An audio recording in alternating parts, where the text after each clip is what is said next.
Третото коло на првата македонска фудбалска лига донесе изненадување, но и погодици на сите надпревари, со што продолжува ефикасноста и на сите надпревари досега има постигнати погодици. Брегалница синоќа загуби од Шкендија со резултат од 4-1 по чистите мрежи во првото полувреме.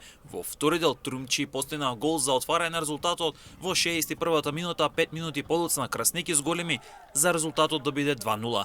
Штипени се вратија во игра барем за бод, откако Мартин Стојанов во 86-та минута на гол за 2-1.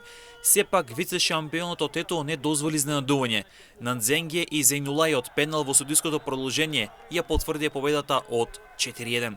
Вардар претрпе нов пораз откако загуби од Стругот Римлум во гости со минимални 1-0, а трајечар на мечот беше Бабунски кој не успеа да реализира пенал во судиското наполнување барем за бод на Вардар. Вардар се претрпеа втор пораз во низа откако претходно загуби во дербието од Шкендија на домашен терен со 0-2, а стружени до минималната победа славеа со голот на Малевски постанат во втори дел. Дефинитивно стадионот во Кавадарци носи среќа за Шкендија Рачиново, откако дебитантот по трет пат пишува историја на градскиот стадион во Кавадарци.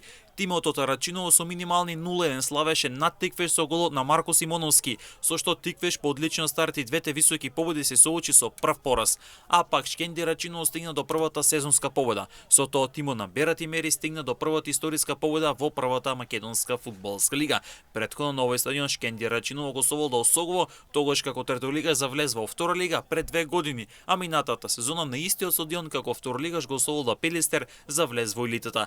Силекс без проблеми триумфираше над Скопје на домашен терен со 3-0 преку головите на Хасункич, кој погоди за отварање на резултатот во 60-та минута, Богдановскиот пенал погоди за двојна предност. Во 78-та минута Мишов стрелаше за конечни 3-0, а претходно пиратите останаа со играч помалку поради црвен картон.